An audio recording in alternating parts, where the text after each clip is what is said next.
The billionaire CEO pulled the brim of his baseball cap low and walked into his own store. Jonathan Reed. No one recognized him. Not the cashier, not the guard, not even the night shift manager. He had come here in secret to see if the perfect numbers in the reports matched reality. What he heard next was not in any statistic, a muffled cry coming from the employee restroom. Jonathan moved slowly through the aisles. The neon lights cast a cold glow over the metal shelves. The bread section still smelled faintly of yeast, but the dry goods area was deserted. In the corner, the red light on a ceiling camera blinked steadily. On the surface, everything looked clean and compliant, just as the branch always appeared in the reports sent to headquarters. Perfect employee satisfaction scores, 0 complaints, turnover below average, optimized labor costs. He turned into the hallway leading to the staff area. Here, the hum of the air conditioner was sharper, steady, and cold. Then another sound cut through it, crying. Broken, choked. Not a passing sadness, but a suppressed effort breaking open. The sound came from just ahead, the employee restroom. Water stains marked the tile floor. Beneath the crack of the door, something reflected light. Jonathan bent down. A metal nameplate lay on the ground. The laser-etched letters were clear. Angela Torres, custodial staff. According to the personnel file, Angela had worked here for more than 3 years, reliable, no disciplinary record. On paper, she was almost invisible stable, no issues. But the sound behind that door told another story. Jonathan did not knock immediately. He stepped back half a pace, observing the surroundings. The shift schedule pinned to the wall was crooked, the paper edges frayed. On the printed shifts, many lines had been crossed out in red pen, layered with black and blue ink changes made on different days by different hands. In places, handwritten notes were squeezed between printed rows. No approval signatures next to the edits, even though procedure required them. Beneath the schedule, a blurred photocopy notice read, OT must be pre-approved. Next to it, a memo said, no shift swaps by phone, but its corners were curled and layered with old tape. Against the wall sat an old cleaning cart, a chipped bucket, a mop head frayed, a nearly empty bottle of cleaner diluted almost to water. At the junction, floor tiles were stained, showing they had not been properly polished for days. Jonathan looked up. A yellowish water streak ran along the edge of a fluorescent light. At the end of the hall, the wall-mounted time clock bore a handwritten note, temporarily use paper timesheets, with an arrow pointing down to a stack of slips in a plastic folder. Each detail was small, but together they formed a picture, a process being bent by hand where a system was meant to keep control. Behind the door, the crying paused, then burst again into raspy sobs, as if someone had tried to steady themselves but failed. Jonathan laid 2 fingers on the doorknob, stopped, then knocked gently. He said, "Excuse me, are you all right in there?" Silence. Then a faint female voice, trembling, I'm fine. Just a minute." The answer was enough to confirm she wasn't fine. The door opened a crack. Angela stepped out, dark uniform, damp patches still visible on the cuffs. Her eyes were red, swollen circles beneath them. She bent down to pick up the nameplate, trying to clip it back on, but her fingers shook and the clasp slipped again and again. She whispered, "Sorry, I need to get back to work." Jonathan did not block her path, did not press questions. He simply observed the signs. Cracked skin around her knuckles, thin scratches across her wrist, the kind caused by strong chemicals and endless scrubbing. Shoe soles worn outward at the heels, a mark of long hours standing on hard floors without anti-fatigue mats, and the way she flinched whenever footsteps passed in the hallway. Jonathan looked again at the schedule. One entry stood out, inventory, written in black pen early the next morning, Angela T. circled, with an arrow dragging her from the night shift into the morning shift. Next to it, a faint note read, 8-hour pay. To an untrained eye, it looked ordinary. To someone who read labor reports daily, the pattern was obvious. A double shift recorded as only 8 hours away of cutting and splicing time to keep weekly totals below the threshold. In Reed-Mart's own policy handbook, there was a clear line. 32 hours per week for 90 consecutive days triggered standard health insurance. You couldn't fill in gaps with scattered short shifts and call it full-time. Schedules broken apart, pushed and pulled just under the threshold, were a classic sign of benefits avoidance. Jonathan's eyes tracked the patterns. Several names appeared repeatedly in crossed-out slots. Angela T., Tom C., Sarah L. One slot marked training, scribbled over stocking, without any higher manager signature. This was not random flexibility. It was a method. He glanced at the glass-walled office. Inside, a man leaned back in his chair, screen open to the schedule editor. On the desk, a red pen sat beside a stack of paper timesheets. In the half-open drawer, a pack of performance notes, one-page forms, often used to mark attitude when a warning was needed. The office door was not fully shut. Pale screen light spilled into the hall. Jonathan did not enter. He kept his distance just as his goal demanded. Observe first, compare later. He walked slowly toward the employee notice board. A poster declared, "Your health is our priority," in bold letters, edges yellowed and curling. Beneath it, a sheet mandated anti-fatigue mats required at long-standing stations. Jonathan looked down at the floor beneath the cleaning mix station. No mat. The rule had become paper. At the end of the hall, a water dispenser stood with flimsy plastic cups. One warped cup sat upside down on the tray. A drop fell steadily, tapping the bottom with a rhythmic tick, a small detail, but proof this corner was neglected. Such things never made it into reports, because no checklist had a box for warped cup or old tile stain. In the quiet moment, the crying had stopped. Angela clutched her nameplate, breathing deeply. Jonathan let her walk ahead, did not block, did not reveal his identity. He asked in a neutral tone, "Do you need to call someone for help?" She said, "No, thank you." She slipped past, her left arm unconsciously clutching her right forearm, a defensive gesture. Her steps were slow, a slight limp as she shifted weight on her heel. Jonathan turned back to the schedule once more. Ink, handwriting, layers of edits, all signals. Above, the hallway camera pointed at a narrow angle, leaving a blind spot at the restroom corner, a gap a local manager could exploit to act off record with no footage. Such details were never on the KPI dashboard, but here they were in plain sight. On paper, the branch was a model: high efficiency, low labor costs, perfect satisfaction. In front of him, Jonathan recorded systemic cracks, chaotic hand-altered schedules, broken tools, missing safety equipment, time clocks bypassed for paper slips, shifts cut and pulled to dodge benefits, intimidation through attitude notes, and most of all, an employee reduced to crying in a restroom during her shift. The only question left was cold and specific. If this was happening here, how many other stores were running under the same polished numbers, hiding the same cracks? Jonathan laid his hand once more on the steel door handle, then withdrew. He needed more data before intervening. The restroom door closed behind him, leaving only the faint smell of cleaning solution and the steady drone of the air conditioning. Jonathan stopped again before the schedule.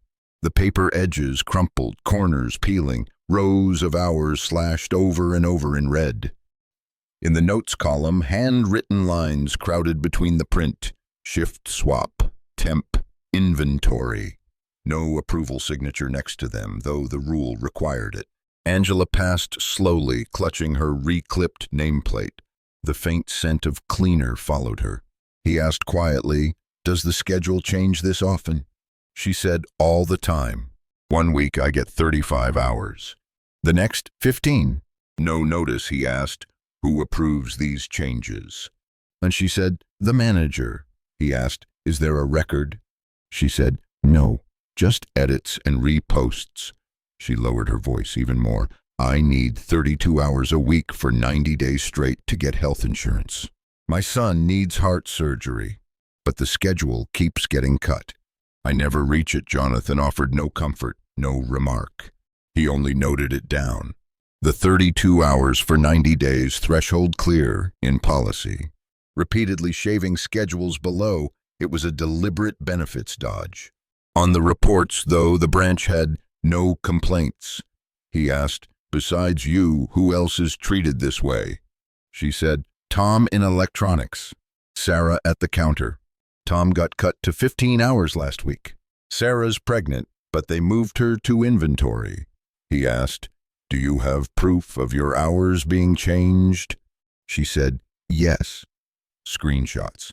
Before it showed 34, after they cut it to 28. She pulled up her phone. On the screen, 2 side-by-side images, the schedule grid with A, Torres highlighted in yellow.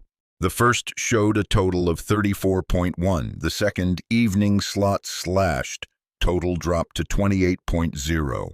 Timestamps just hours apart. At the bottom of the second image, the admin account name wasn't hers. Jonathan looked back at the board. A black arrow dragged from night shift to morning inventory, looped with a circle. Next to it, 8 hours pay. A double shift, but the system only logged 8 hours. No reason listed. At the hallway's end, the office door opened. A man's voice barked, Torres. Angela froze. He added, in here. She quickly tucked her phone away. Jonathan stepped back toward the water cooler, watching from a distance. Inside the office, the desk sat just behind glass. On it, a clipboard of paper timesheets, a red marker. The monitor displayed the schedule editor. Angela stood across from the desk. The manager leaned back, did not offer a chair.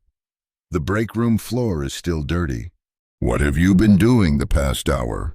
Angela's voice was small. I cleaned 2 restrooms, changed paper, emptied trash. I was on my way back to the break room. Not enough, the manager said. I'm cutting 30 minutes for poor productivity. He drew a red line across her slip. Next week, you're down to 12 hours. Focus on the job. Leave your personal life outside. Angela's fists clenched, but she did not argue. She said, I need stable shifts to qualify for insurance for my son's surgery. I've worked here 3 years, never late. He cut her off. Your home life doesn't matter here. Here the rule is simple. If you fit, you stay. If you don't, someone else will. Jonathan noted every detail. Threats delivered by voice, hours cut with a red pen on paper slips. No performance metrics cited, no checklist attached. No HR witness present. Promises of next week's schedule decided on the spot, outside the system. He murmured to himself, cutting hours for poor productivity, no measurable targets, no documented goals, no attached records. As the manager spoke on, Jonathan's eyes slid to the drawer, half open, revealing a performance note with Sarah L. half filled in. The task reassignment box ticked, notes saying too many bathroom breaks. No medical clearance attached. The manager's voice dropped lower but still carried. And, I hear you've been asking others about the schedule. There's no complaint group here.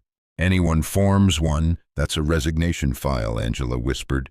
I was just asking for a childcare shift swap. I didn't, he snapped. I told you already. Don't bring your home here. He turned the monitor, dragging Angela's hours from her column to B. Mitchell, Jr. That name did not appear on the posted staff list outside. Jonathan made a mental note, unknown system account, likely not a real employee. That's all. Back to work, the manager said. Angela nodded and backed out. She walked past Jonathan without meeting his eyes. When the door closed, Jonathan stepped closer to the glass. Inside, the manager switched to time adjustments, clicked Angela's row, added +0 30 break. No reason, no attachment. In seconds it was done. Jonathan moved to the break room. Small space, white paint yellowed, a humming mini fridge. On the bulletin board, a "no eating on shift" memo pinned over the employee benefits eligibility notice. On the table, a torn roll of tape. In the trash, an old schedule curled up, covered in red slashes. Angela returned with a fresh bucket of water. The cleaner's smell rose sharp but thin. Jonathan asked, "Is this mixed to proper ratio?" She answered, "Not enough chemicals." They cut the quota. "I water it down to last the week." He asked, "Do you have anti-fatigue mats here?" She said, "No. The mixing station has none. Even cashiers are missing mats." Jonathan nodded quietly. He walked to the temporary timesheets. The paper slips hung on a clip, handwriting varied, inconsistent. Angela's line was slashed across 2 afternoons with break overtime scribbled in red. But the in-out columns had no timestamps to match. In electronics, a young male employee froze, seeing Jonathan near the board. His badge read Tom C. Jonathan asked, "How long have you worked here?" Tom said, 11 months. "Are your hours steady?" Tom looked down. "No. Last month I was cut to 15. This week I'm on inventory, but the system only pays 8. Jonathan asked, "Did you file a complaint?" Tom shook his head. "No one does. If you complain, you get tagged attitude." A woman walked past. Her pregnancy was visible beneath the loose uniform. Her badge read Sarah L. She avoided eye contact, clutching an inventory form against her chest. Jonathan returned to the hallway. Angela was mopping a wet patch, leaning hard on the cart. He asked, "When does your shift end tonight?" She answered, "After midnight." "Inventory early tomorrow morning," he asked. "How many hours does the system show?" She said, 8. Jonathan asked nothing further. He looked again at the schedule. Morning inventory had 3 names crossed out, replaced until only Angela T. remained, circled. The office door opened again. The manager's voice rose. "Torres!" He slashed another line on her slip with red pen, then jerked his chin. "In here." Angela set her mop aside and went in. Jonathan lingered like a bystander. Through the gap, the manager's voice was sharp and low. "Don't bring home issues. Don't gather groups. This isn't a place to share. If you don't fit, quit." Jonathan stayed still, raised his phone, tapped record. The waveform danced with each word through the crack. He said nothing, only let the evidence capture itself. The dry scrape of a red pen striking paper carried clear, and Jonathan began building the record. Jonathan pressed himself close to the glass door. The recording icon on his phone was lit. The waveform moved in thin, steady lines, but it never stopped. Inside, the manager lounged back in his chair, hand on the mouse. On the desk sat the clipped stack of paper timesheets, and a red marker laid parallel beside it. The screen in front of him showed the schedule editor, with hours that could be dragged and dropped. The manager said, "Torres, next week you're at 12 hours. Do your job." "Don't bring home problems here," Angela answered in a small voice. "I need stable hours to qualify for my son's heart surgery." The manager said, "We don't solve home problems here. If you fit, you stay.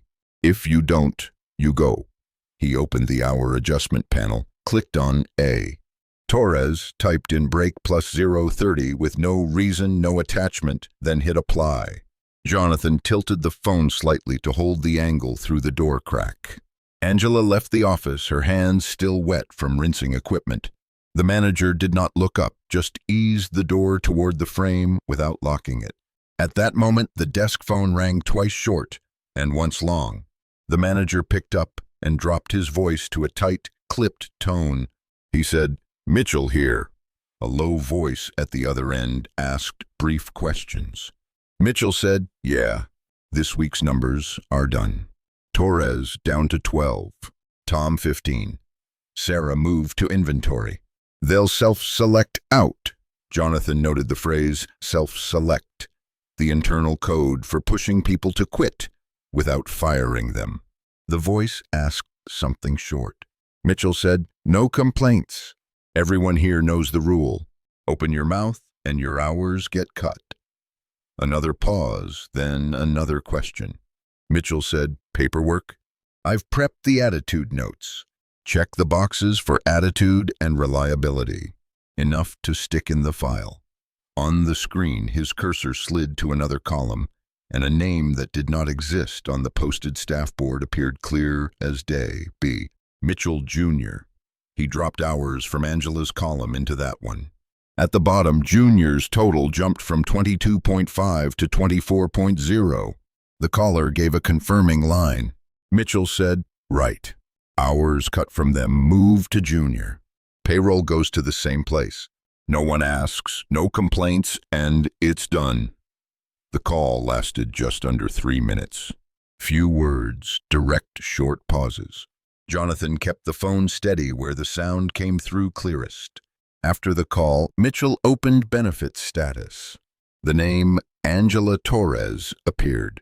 He scrolled a list and chose part-time temp. The health benefits field below flipped to not eligible. He hit save. Updated flashed in the corner. The door opened again.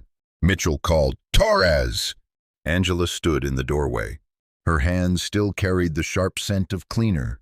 Mitchell said, inventory tomorrow morning. 8 hours pay. Don't be late, Angela said. I just finished a night shift. There was no notice. Mitchell said, your problem. Here we need results. The door closed. Jonathan checked his watch and marked the time in the recording. He stepped away, headed back to the break room. On the bulletin board, a shift change rules memo clearly stated that every change required approval in system with signatures and 48 hours notice. Right beneath it, a safety guidance sheet required anti-fatigue mats and thick rubber gloves at the mixing station. Jonathan looked at Angela's hand, thin, disposable gloves already worn. He looked at her feet. No mat. He asked quietly, was the inventory shift posted 48 hours ahead? Angela said, no. They pinned it this afternoon. I saw it when I clocked in. He asked, are those gloves company issued? She said, yes. But they cut the allotment. I have to ration them. From electronics. Tom came over carrying a box, glanced around, then lowered his voice. You new here? Jonathan said, just helping out? Tom said, don't ask too much. He hates people who ask. Last week they cut 3 hours off me for bathroom too long, but the system has no time log to prove it.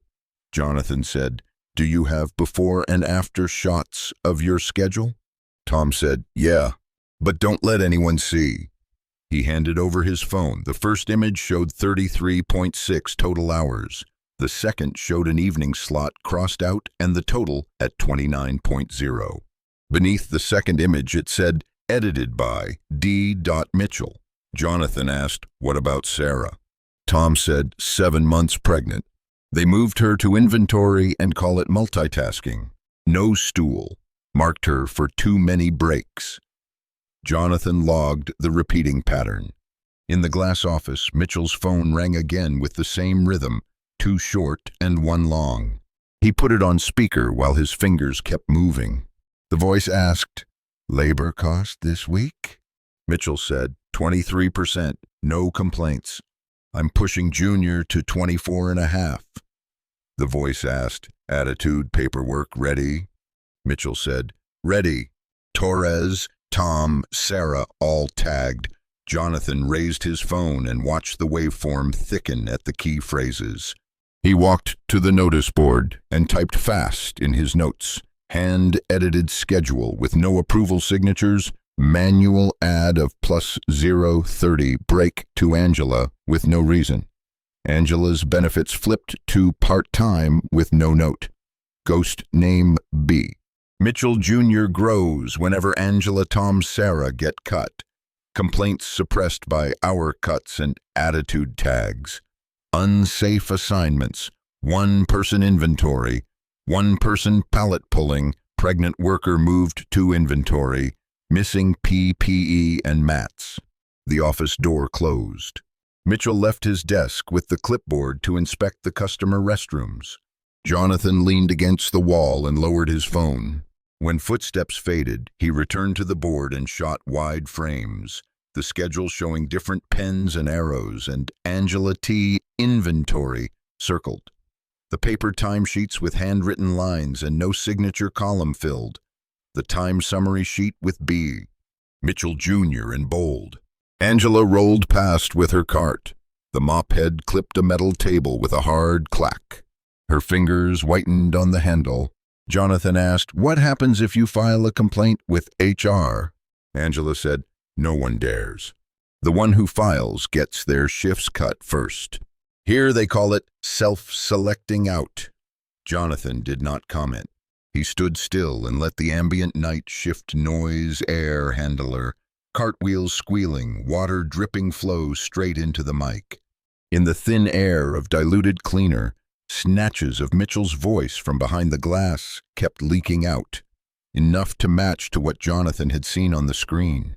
Again the phone rang, two short and one long. Mitchell hurried in, answered, and sat. The voice asked, "Any sign of complaints?" Mitchell said, "None." I reminded them of the rule. "Open your mouth, you're cut." The voice asked, "Junior's hours?" Mitchell said, "Up to 24 and a half tonight." Good enough to light the dashboard green. Jonathan glanced at his own phone. The recording had cleared its first milestone, volume steady, content sufficient to show the pattern. Cutting hours with no documentation, adding break time by hand, changing benefits, assigning heavy work to a pregnant worker, funneling hours into a name that did not exist, intimidating anyone who complained. He locked the screen and pocketed the phone with no expression. The original plan held: observe, compare, record. At the corner turn, Jonathan paused and looked back at the glass office. On Mitchell's desk, the red pen lay beside the timesheets. On the wall, the safety notice was yellowed and peeling. On the monitor, B. Mitchell Jr. kept climbing. The sound was now evidence, and next shift, the cameras and their empty spaces would tell what the reports had tried to hide. Jonathan returned to the office doorway. He stood on the threshold. He said quietly, "I'd like to take a night shift." "Any area? Cleaning, stockroom, unloading?" Mitchell looked up, eyes moving from the baseball cap to the worn shoes. $12 an hour, he said, time on paper. "Don't ask questions, don't complain. Start tonight?" Jonathan said, "Yes." Mitchell opened a drawer and pulled out a thin plastic temp badge, scrawled J. "Read with a marker. No hiring packet. No safety briefing. No proper PPE issued. Clean all staff areas, stockroom, break room," he said. "One person. Done by 6 a.m. Jonathan asked, "Do you have a checklist?" Mitchell said, "Don't need one. Just make it clean." The store music faded. Lights dimmed to saver mode. The AC droned, now and then broken by a cart's squeal. In the glass office, the security monitor split into 4 frames. Camera 1 at the front door, 3 on housewares, 6 in the stockroom, 7 showing no signal. The hallway outside the staff restroom sat squarely in the gap between 3 and 7. Angela rolled back with the battered bucket, the splayed mop head, and the diluted cleaner. Jonathan asked, "How many on cleaning tonight?" She said, "Just me." He said, "It used to be 2, right?" She said, "It used to be 2. Lately it's been 1. Jonathan took a spare mop. No thick rubber gloves were available, only a few faded disposables. No anti-fatigue mat at the mixing station, despite the posted rule. The break room floor held an old slick of grease. Angela worked in zigzags, stopping every few minutes because her wrist ached. Near midnight, Mitchell made his rounds. "Floor's still dirty," he said. The tiles reflected the lights clearly, but he still pulled out the red pen and wrote -030 for low performance on her slip. No photo of the scene, no timestamp to match. Angela said quietly, "I'll mop it again." Mitchell walked off without replying. In the stockroom, Jonathan pulled a pallet of cardboard the way the sign said, "1 person." The safety placard on the wall said bluntly, 2 persons or pallet jack required. No one came to help. Camera 6 covered only half the space. Tall racks blocked the rest. Jonathan returned to the break room. Angela swapped trash bags, breathing hard. He asked, "Is there anyone named Junior on this shift?" She said, "I've never seen him." "Not on the staff board either." He asked, "Any locker with that name?" She said, "No." A few lockers have been empty for a while. Mitchell called Angela back into the office. Jonathan stood in a blind angle and watched through the glass. On the screen, Mitchell opened time adjustments, clicked Angela T, and added another 15 minutes of break. In the next column, Angela's benefits still showed part-time temp after being flipped earlier. Jonathan moved to the time clock. The electronic unit on the wall said maintenance. Beneath it, paper timesheets were clipped in place. J. Read temp had been added in blue pen with no employee ID number. On the posted time summary in the hallway, B. Mitchell Jr. had hours. On the A3 staff board, that name did not exist. In the customer restroom, Angela poured cleaner into the bucket. Jonathan asked, "What ratio?" She said, "1 bottle used to last 3 days. Now they cut the quota, and I have to dilute it twice as much." The safety notice over the station read, "Anti-fatigue mats and thick rubber gloves required." Beneath it, another sheet had been pasted over, "Save supplies." The inspection signature line for this week was blank. Mitchell stood at the camera console in his office and rotated camera 6 toward the new pallet stack, leaving out the heavy lift corner where Jonathan was pulling. He spoke into the store radio, curt and flat. "Stockroom done by 3. No excuses about being short-handed. There was no mention of safety." Jonathan passed the bulletin board. A fresh time summary had been pinned on top. In the last column, B. Mitchell Jr. had gained 2 more hours. From the start of the shift until now, only Angela and Jonathan had been in the cleaning and stockroom zones. Angela sat for a moment on the edge of a hard plastic chair, rubbing her wrist. Jonathan asked, "Do you take your rest breaks as required?" And she said, "If I take them, they add more break time into the sheet. My total drops below 32, and I lose benefits eligibility." Mitchell called again. Angela went in. The door stayed ajar. Jonathan saw the red pen come down on Sarah L's note. The reassignment box was ticked. The note, "Inventory. Too many breaks," written in. No medical paperwork attached. The stockroom was almost done. Jonathan pushed the last pallet, sweat soaking his collar. A long scuff showed on the painted floor line, a sign he'd had to pull past the limit. No hard hat, no back brace. By standard operating procedure, this was a clear safety violation. No one checked. Mitchell returned to his desk, opened camera playback, and scrubbed back from 1 to 3 a.m. The stockroom frame showed no third person. At the same time, he printed another time summary and clipped it to his board. The final number was clear. B. Mitchell Jr. 24.5 hours. Jonathan stepped to the end of the hall and shot the evidence. The schedule crisscrossed with red pens and arrows moving shifts. Angela T. inventory circled. The paper timesheets with no approval signatures. The time summary line B. Mitchell Jr. 24.5 hours. The lockers with number 17 labeled Angela T. and the nearby lockers blank. None labeled Junior. The A3 staff board listing 26 names with no Junior. Close to 6 a.m., Angela wrapped up. The thin gloves were spent. She peeled them off into the trash. Only a cloudy strip of water remained in the bucket. Jonathan asked, "Have you ever seen a pay stub for Junior?" Angela said, "No one gets to see that. We only see our own hours get cut." Mitchell did a final pass. As he walked by, he said, "Acceptable. Next week, night cleaning is a one-person job. Keep it that way." He did not register that it had already been only one person. He simply wrote on the sheet, "Night cleaning, one person." Jonathan checked his phone. The photo folder now held the chain of evidence. Hand-edited schedules, paper timesheets, time summaries with the ghost name, empty lockers, staff board without that name.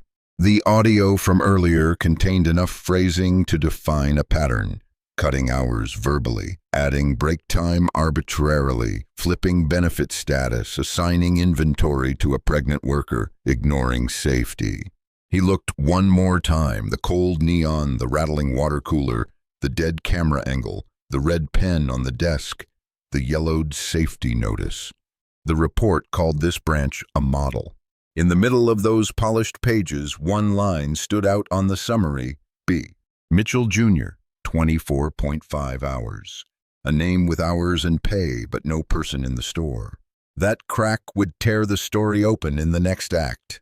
After the night shift, Jonathan did not leave the lot immediately. He sat in his car, opened his laptop, and logged into the secure internal network. On the screen, Store 214's employee roster appeared, 26 people by department. He matched each line to the staff board photo he had taken. They matched. No B. Mitchell Jr. in any official roster.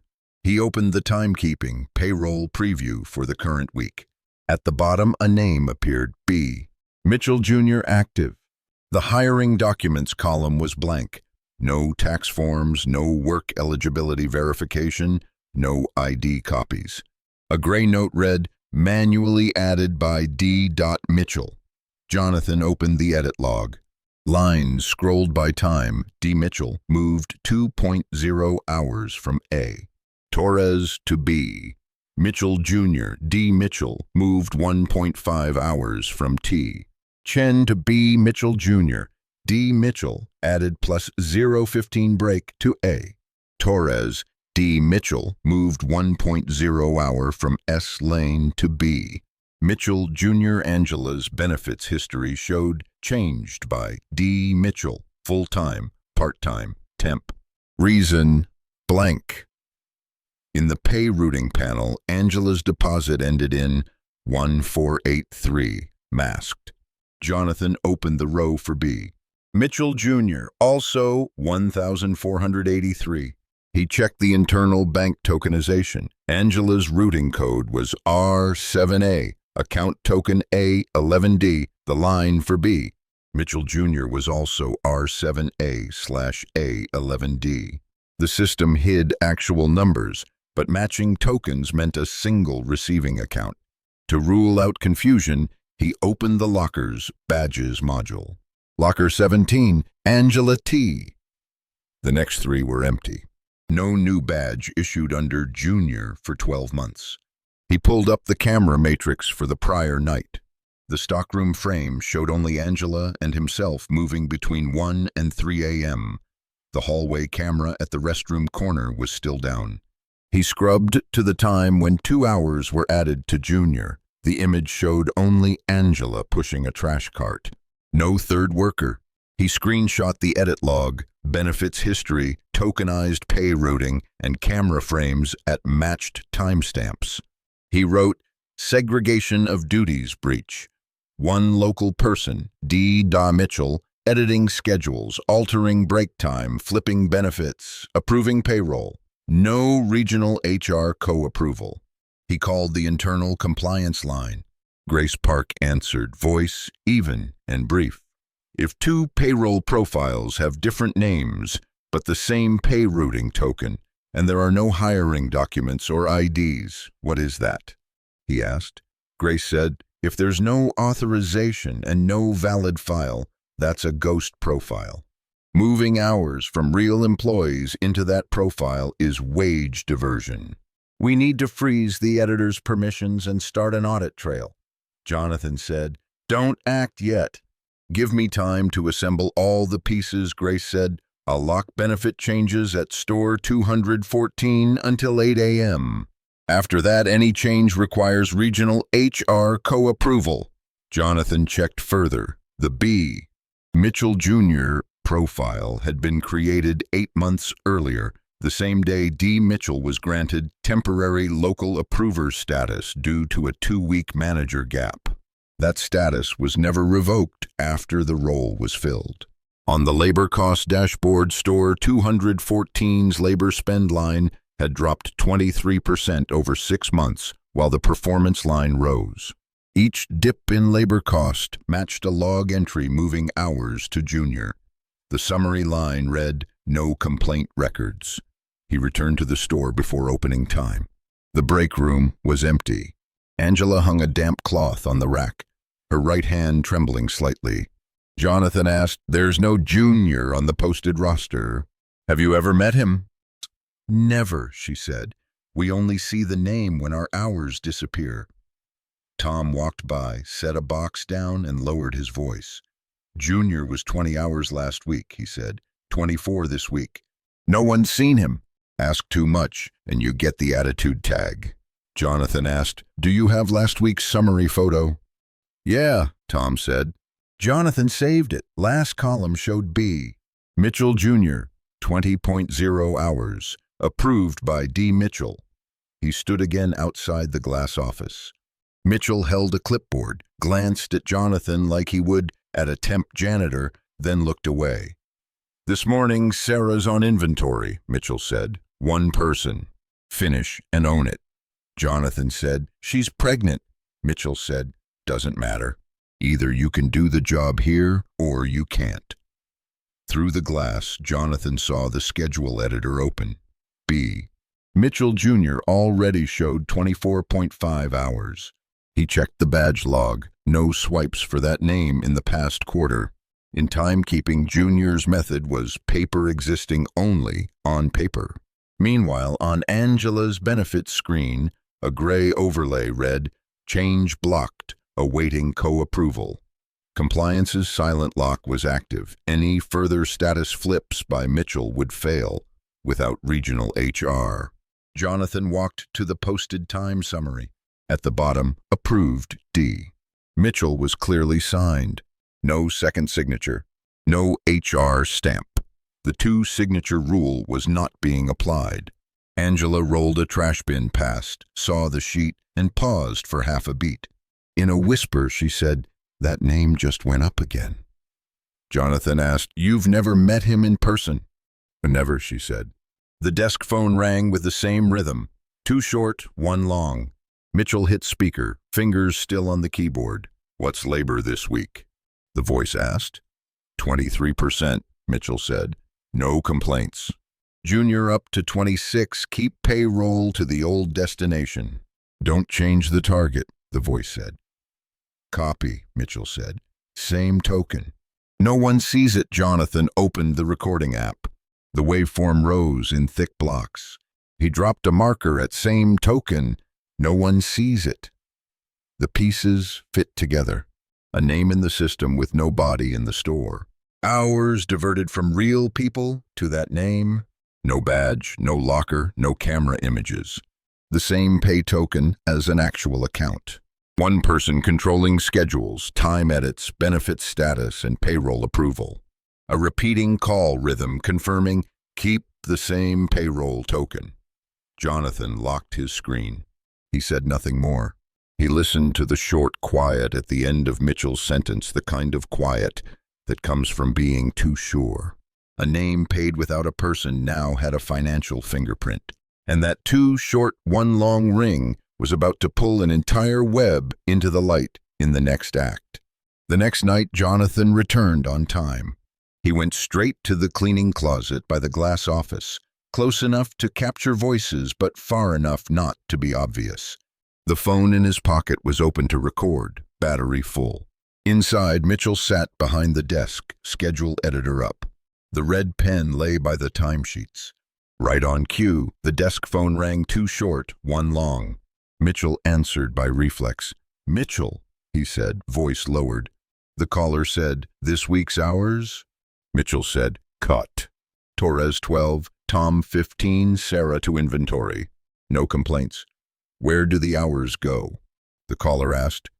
"To Junior," Mitchell said. "He's at 26. Keep the payroll token the same." Jonathan glanced at his screen. The waveform stood tall and clear. He marked the time. Mitchell dragged hours slot by slot. In the last column, B. Mitchell Jr. jumped from 24.5 to 26.0. No one by that name was in the store. Jonathan had already photographed the staff board, the lockers, the badge logs, the cameras. The data matched, a name in the system only. Any note for HR if they look? The caller asked. I filled attitude notes, Mitchell said. Talks too much, low productivity, long breaks. Enough if anyone asks, don't let eligibility switch back to full-time, the caller said. I flipped Torres to part-time, temp, Mitchell said. If anyone asks, hours don't reach 32 over 90. Done. Jonathan leaned to catch the screen's edge in the glass. Mitchell opened the eligibility tab. The line Angela Torres, part-time, temp, glowed. Benefits read not eligible. In the upper right, a gray line appeared. Change blocked, awaiting co-approval. Mitchell froze for half a second. He covered the handset and muttered, the system just blocked eligibility changes. When did it lock? The voice asked. Just now, Mitchell said. It never used to. Wait until after 8 a.m. to make changes, the caller said. Don't touch it before then. Jonathan made a note. Compliance had silently locked the control, just as Grace said. Immediate effect. Benefits changes now needed regional HR. The manipulator was rattled. Mitchell closed eligibility and flipped to time adjustments. He typed +0:15 break for A, Torres, and hit apply. It went through the lock-covered eligibility, not break edits. Jonathan added a note, scope gap in the lock, eligibility blocked, time adjustments not yet. The soft scrape of a pallet came from the stockroom.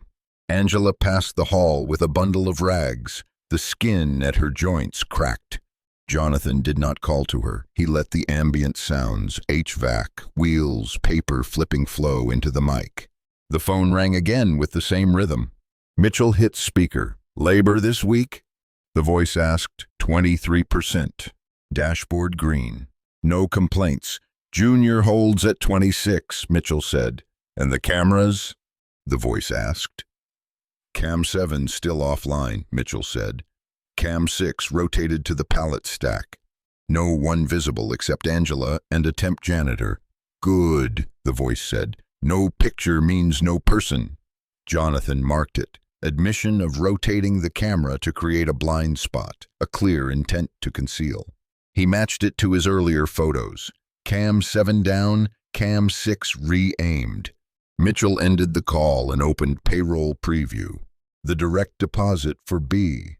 Mitchell Jr. ended in 1483, same as Angela. Jonathan had already saved the token pair back in Section 5. The financial piece fit completely. Hours moved from a real person to a ghost. Money landing in the same destination. The door opened. Torres! Mitchell barked. Angela stopped at the threshold, eyes lowered. Inventory in 2 hours, he said. One person. 8 hours and done. I just worked the night, Angela said. I can't. Your problem, Mitchell cut in. If you don't like it, self-select out. The door shut. Jonathan did not step in. He stood and let the voice and the dry scratch of the red pen tell their own story. Near 5:30, the familiar 2 short and 1 long rang again. Mitchell answered voice in report mode. That pregnant one in inventory this week. How's that handled? The caller asked. Reassigned, Mitchell said. I noted too many breaks. She'll quit within a month. Junior next week. Push to 28, Mitchell said. No one notices because we're short-staffed. Do not change the token, the caller said. Keep the same account, Mitchell replied. No one sees. Jonathan raised the phone. The waveform thickened at pregnant, junior, token, no one sees. He typed a fast note, intentional phrasing linking hour cuts, benefit flips, heavy-duty reassignment, and payroll diversion. Mitchell hung up and leaned back. He filled a performance note on Tom by hand, ticking attitude and reliability, writing bathroom too long with no supporting log. Jonathan snapped a photo through the glass. The red boxes, no data beneath. A new print slid from the office printer, time summary updated. The last column read B. Mitchell Jr. 26.0 hours. Mitchell signed the corner. Approved D. Mitchell. No second signature. No HR stamp. Angela returned to the break room. She adjusted a chair and sat on the edge, rubbing her wrist. Jonathan asked evenly, "Do you have a chair in inventory?" "No," she said. "Inventory is standing. Only the office has chairs." He looked at the floor. No anti-fatigue mat, exactly as the posted rule required, and the room lacked. A rule on paper, absent on the floor. At 8:01, Mitchell reopened eligibility. The gray text still read, "Change blocked, awaiting co-approval." He tried again. An error popped up. "Regional HR co-approval required." Mitchell frowned and dialed the internal line. "Why is the system blocking me?" he demanded. "I'm the local approver." The reply came flat. "Since 8 a.m., eligibility changes need co-approval."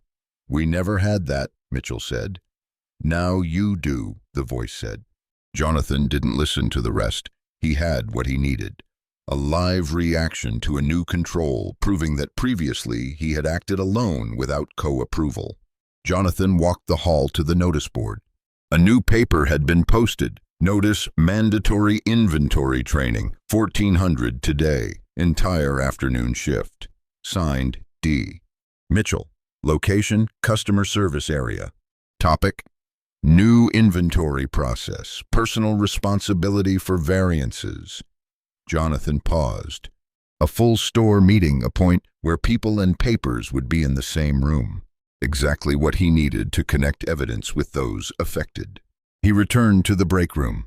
Angela stacked towels, breathing slowly. Tom passed with a box, glanced at the 1400 note, and stayed silent. Jonathan checked his recordings. 3 files over 2 nights, long enough. Clear language, timestamps matching edit logs, screenshots, CCTV frames.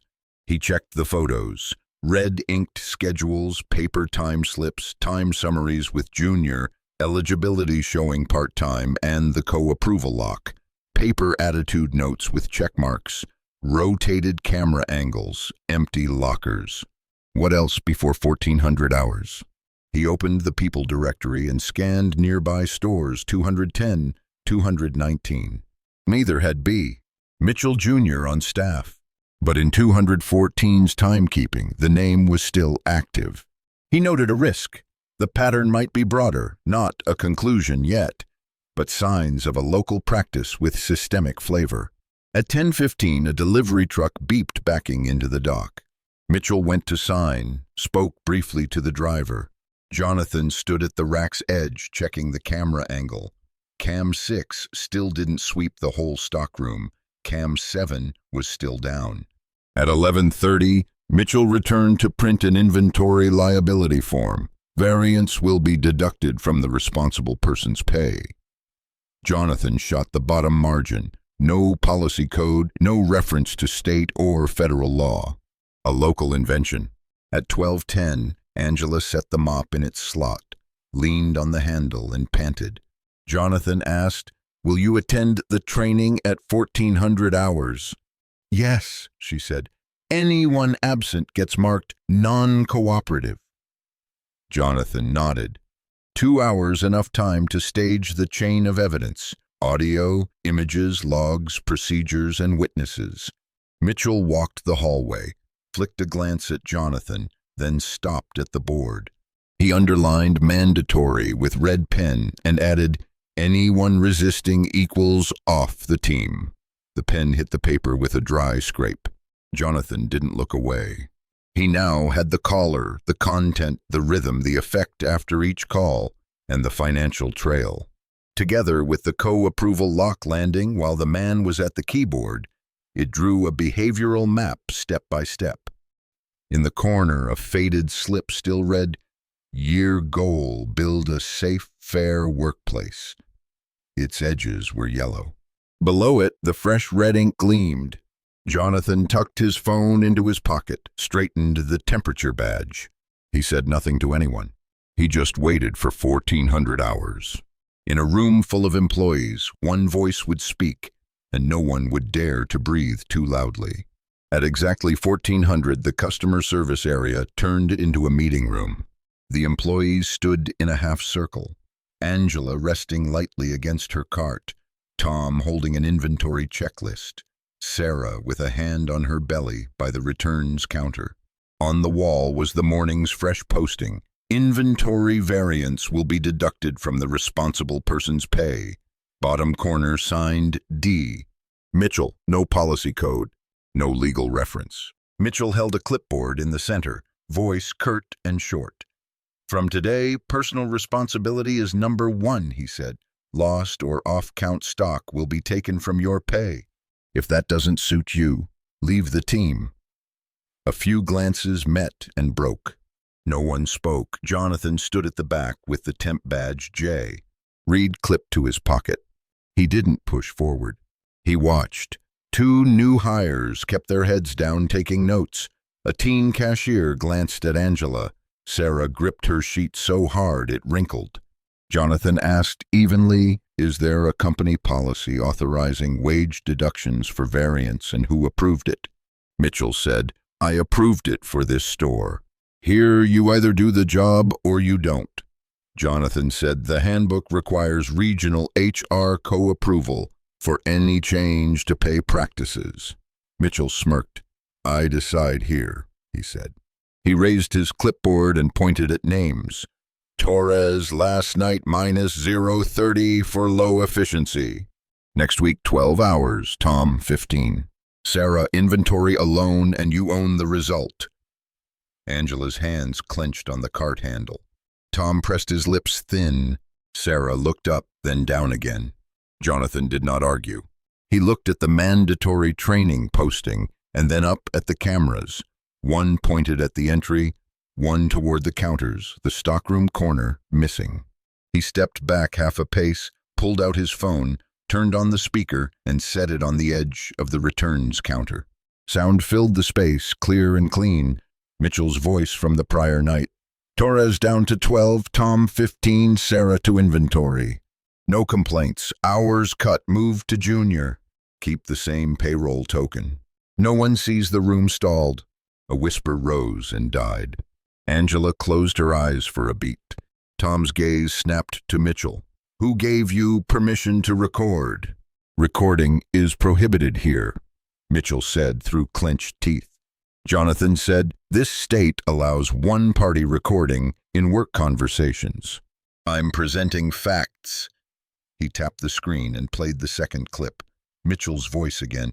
Don't let benefits go back to full-time. Flip Torres to part-time temp. If anyone asks, say she doesn't meet 32 out of 90. Done. The other voice said, keep the destination account. Mitchell replied, same token. No one sees. Sarah looked down at her shoes, then up. Tom took a half step back and drew a deep breath. Mitchell switched his grip on the clipboard. His thumb tapped the edge. Jonathan said, I have photos of the time summary showing B. Mitchell Jr., increasing every time Angela, Tom, and Sarah get cut. No badge, no locker, no name on the staff board, no camera footage. But hours recorded and a pay token identical to a real account. He laid a stack of A4 prints on the counter. The schedule slashed with red ink. Paper time sheets without signatures, a time summary with the B. Mitchell Jr.'s line, a benefits history flipping Angela to part-time, a screen that said, regional HR co-approval required. Mitchell raised his voice, stop with the theatrics.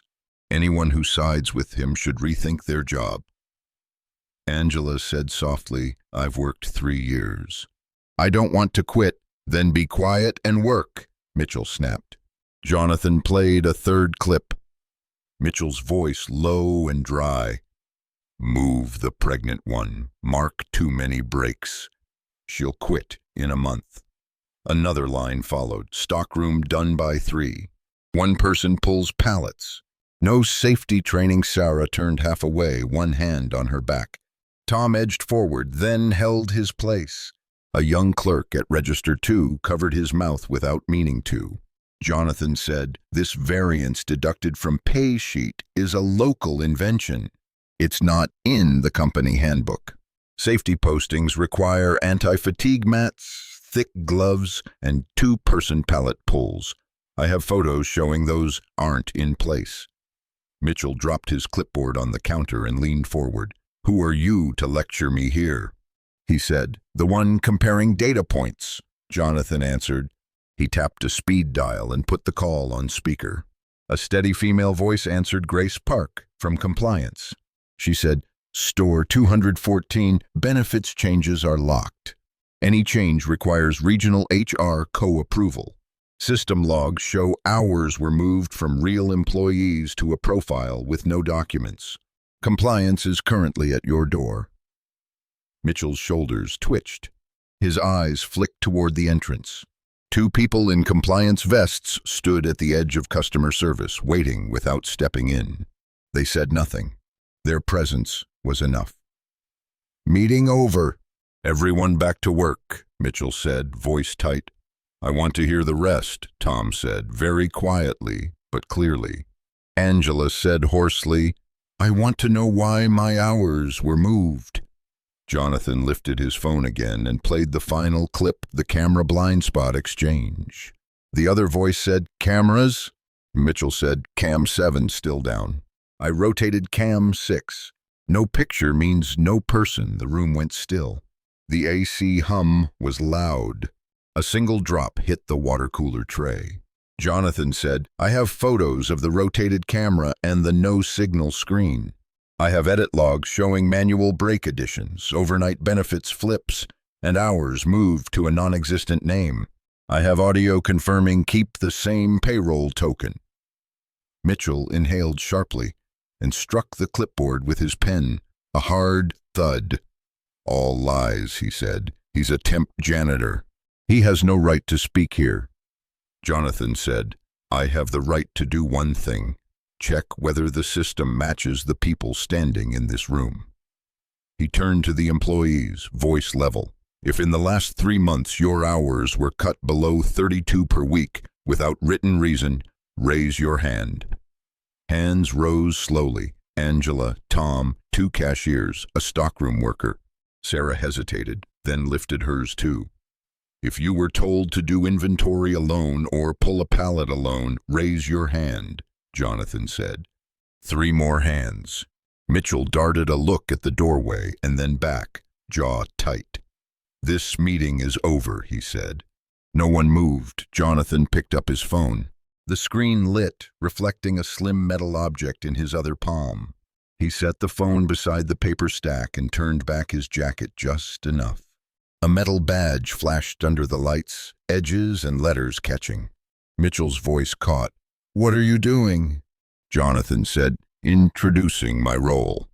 The half circle shifted forward by an inch. Angela's hands tightened on her cart handle. Tom held his breath for a beat. Sarah laid her checklist flat on the counter. The badge was not yet raised high. 1 second later, everyone would know who J. Reed Temp was and why this wage deduction training was about to end very differently. The metal badge came up to chest level. The light traced the engraved border. "Jonathan Reed," he said evenly. "Chief Executive Officer, Reedmart." The room fell silent. "Oh," Angela breathed. Tom crushed his sheet in his fist. Sarah braced both hands on the counter and stood straight. Jonathan's expression didn't change.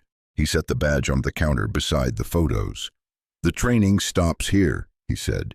"We are moving to fact verification." He pressed another speed dial.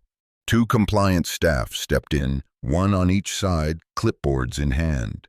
Over speaker, Grace Park said, "I'm Grace Park, compliance lead. All benefit changes at store 214 are locked. Logs show hours diverted from real employees to a profile with no documents. Preserve the scene, no printing, no log deletions, no equipment removal." Jonathan nodded. A corporate security officer took position at the office door, silent, blocking the way. Mitchell, your desk is sealed. Company phone on the desk. No system access until the report is complete, Jonathan said. Mitchell held his voice down. I need to call the regional lead, he said. Call on speaker in front of everyone, Jonathan said. Mitchell dialed and put the call on speaker. A cold, clipped male voice answered, What is it? At store 214, surprise inspection. Schedule and hours issues, Mitchell said. Jonathan said, This is Jonathan Reed. We are matching system data to reality. Keep all commands as is. Do not intervene. The line paused half a beat, then went dead. Mitchell gripped his clipboard. Jonathan rolled an empty card over, laid the photo stack on its flat top, and turned his phone so everyone could see. Photo 1, the hand-edited schedule, no approval signatures, multiple pens. Photo 2, paper timesheets while the time clock shows maintenance. Photo 3, time summary with B. Mitchell Jr. increases matching cuts to Angela, Tom, Sarah. Photo 4, Angela's benefits history flipped to part-time, temp with no reason. Photo 5, the payroll token for Junior matching a real account. Photo 6, the camera down or rotated. He laid out printouts of the edit log with time, user, and result. These recordings, he said, show the caller asking for labor costs, Mitchell reporting no complaints, instructions to keep the same token, and admissions about rotating the camera. He didn't argue. He named each piece and put them side by side. Mitchell stepped forward half a pace. The recording isn't valid. Recording is prohibited here, he said. Grace said over the speaker, one-party recording in the workplace is permitted under internal policy and applicable law. Valid for compliance purposes, Jonathan turned to the employees. Now we match people to the log lines, he said. Angela, do you have the before and after schedule shots from last week? Yes, she said, voice still rough. Before 34.1. After 28.0, the slash was Thursday evening. Tom? Jonathan asked. Before 33.6. After 29.0. Edited by D. Mitchell, Tom said. Sarah? Marked too many breaks and moved to inventory, Sarah said slowly. No stool. On my feet the entire shift. Jonathan nodded and held up the safety sheets from the board, the originals in the photos, and matched them to what he had seen on the night shift. No mats, thin gloves, one-person pallet pulls. Compliance team, document the scene, he said. Photograph the last 4 weeks of schedules, keep all versions. Photograph the paper timesheets and the time clock showing an error. Photograph time summaries at each point Junior's hours, increase. Export edit logs, who, when, what. Export eligibility logs for the changed accounts. Record current PPE and safety equipment status. The two compliance staff nodded and began photographing, logging, sealing the printer, the drawer with the red pen, and the time slips. Mitchell set his clipboard down, voice harsher. It's just a misunderstanding, he said. Junior is a seasonal hire. Files are being added, Jonathan said. There's no Junior on the roster. No locker with that name. No badge issued for a year. No camera images of a third worker.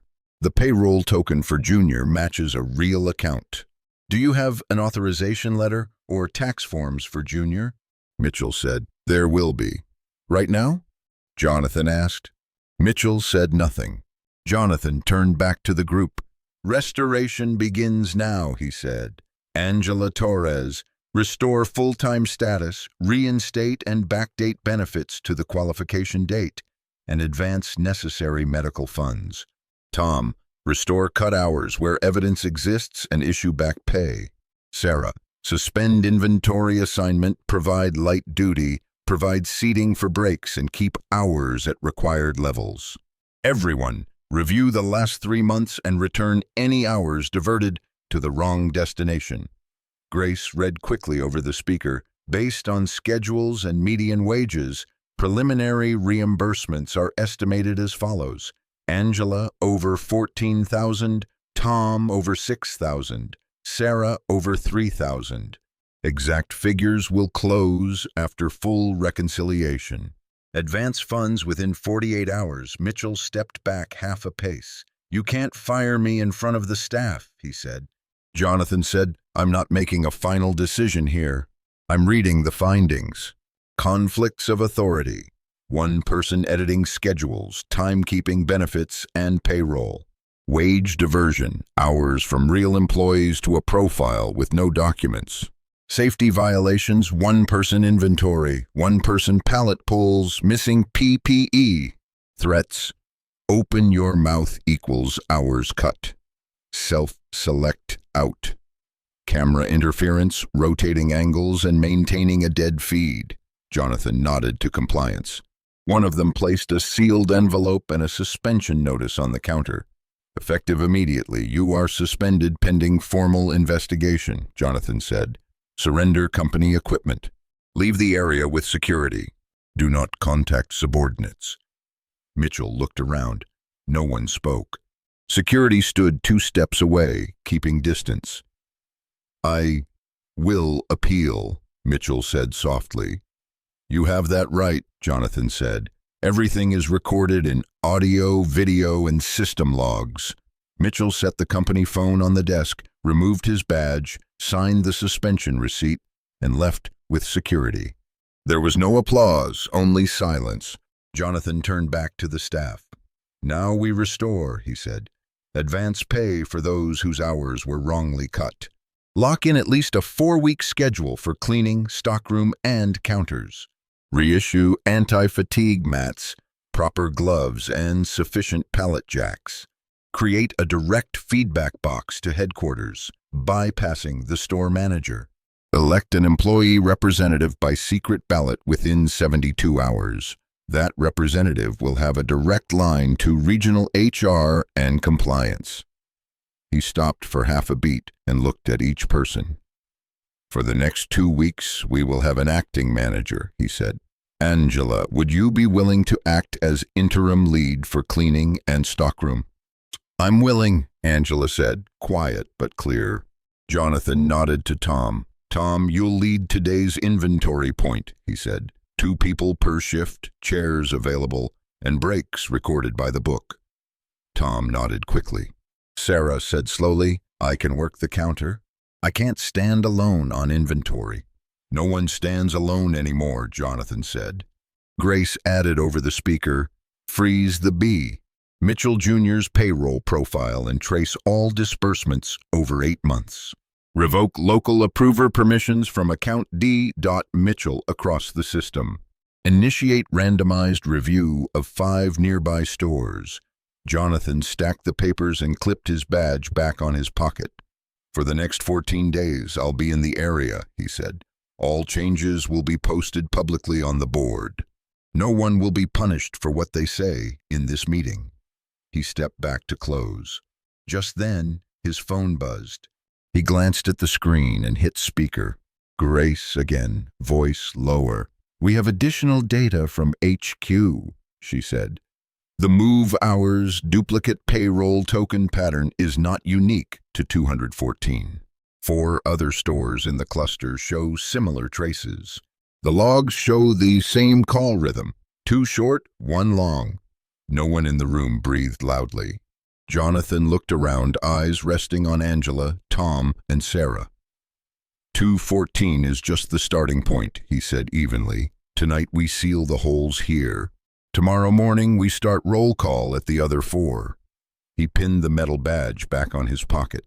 The training ended with a report, and a new number appeared, not one store but an entire cluster. The next part would be a final tally and a decision beyond store 214. 90 days later, the story at store 214 was no longer an isolated case. What began with a cry in a restroom became a 3-wave audit that moved from the nearest cluster to the entire region. In the first 2 weeks, 5 neighboring stores were reviewed. Results matched 214, profiles that existed only on time summaries. Hours diverted away from real employees, cameras conveniently down when proof of who actually worked was needed. Wages and benefits were restored for 53 people and paid on time after reconciliation. From week 3 to week 6, the scope widened to 12 more stores. Most showed traces of unjustified break time edits in the system. 7 had at least one profile that appeared only on the schedule with no HR file. 9 local approval permissions were locked and shifted to regional HR to stop the old loop from repeating. From week 7 to week 12, the entire region entered wide review. Time summaries printed only when all cameras showed a healthy signal. Payroll systems triggered alerts when 2 different names shared the same pay token. Time clocks were no longer left on maintenance for days. If an error sat longer than 24 hours without a tech confirmation, the system automatically halted approval of new shifts to close the gap. The 90-day roll-up showed 173 people restored or adjusted across cleaning, inventory, stockroom, and counters. Repaid wages and benefits reached 7 figures in internal reports and were paid within 10 business days of reconciliation. 14 local accounts were revoked or suspended. 3 regional accounts had their scope restricted. Safety incidents fell 68% from the prior quarter. Inventory error fell nearly 40% once 2-person inventory shifts and seating for breaks became mandatory. Customer service scores rose and revenue per labor hour edged up enough to offset higher labor costs. Process changes were simple and trackable. Sensitive actions, benefit status changes, time adjustments, new profile creation required 2-person approval. The time summary printer was locked unless the camera system showed green across the board. When the system detected duplicate pay tokens for different names, it automatically sent a check request to compliance and regional HR. 1-person inventory was banned for heavy zones. Seats were required and break times recorded in fixed windows. A 4-week schedule was posted publicly. Any change required 48 hours notice and dual signatures, including the signature of an employee representative elected by secret ballot. A direct feedback box to headquarters was opened, allowing anonymous submissions and a 72-hour response commitment. Outcomes were posted publicly on the board. At the end of period review at 214, Jonathan gave no speech. He simply checked whether promises had become data. Cameras all showed green, time clocks worked, anti-fatigue mats lay where they should, and thick gloves were stocked in all sizes. The 4-week schedule hung straight without layers of scribbled ink. Angela said calmly that her schedule had stabilized and her benefits had been restored to the proper date, so she no longer had to choose between shifts and the hospital. Tom reported that 2-person inventory had cut variance significantly, and those arbitrary red pen slashes had vanished. Sarah said she could work the counter with a chair for breaks, and she was no longer sent to inventory alone. As for individual accountability, Mitchell remained suspended pending discipline. The file moved to legal for review. 2 regional accounts connected to that 2-short, 1-long call rhythm lost their scheduling and payroll approval rights for an extended period and were placed under heightened monitoring. The junior account and similar ghost profiles were permanently frozen, and diverted funds were clawed back. Long-term operational commitments were not slogans. Each store would get 2 surprise audits per quarter. Early warning rules would be maintained and updated with real data. The employee representative elected by secret ballot kept a direct line to regional HR and compliance. Transparent internal reports were published regularly, listing cases, time to resolution, repayment amounts, and safety status. When the pieces were in place, Jonathan stood at the end of the hallway looking toward the employee restroom door. That was where he first heard the crying and began to ask questions. Now a small plaque hung by the door. If you have issues with scheduling, safety, or benefits, knock. Logged and answered within 72 hours. No fanfare, just process and facts doing what they were promised to do. In the closing review, a few short lines carried the weight. Jonathan said that if the numbers on the board look better than the people on the floor, it is time to stop and compare. Grace Park reminded everyone that behavior leaves tracks, logs, pay tokens, cameras, and paper. Keep all four and check them routinely. Angela said they did not need special favors. They needed correct hours, correct benefits, and the right job for the right person. The rest of the story had no swelling finale. The ending at 214 was just the starting point for a method repeated in every other store. Audit, compare, restore, close the loopholes, then repeat. When sound is recorded correctly, images are compared, logs are pulled, and approvals are separated. The system is forced to correct itself. If you are a decision maker, do not wait for the cameras to turn green to fix things. If you work the shift, record, keep evidence, and send it through the right channel. A door once closed by a single cry now opens onto one road only. Process done right and facts left intact.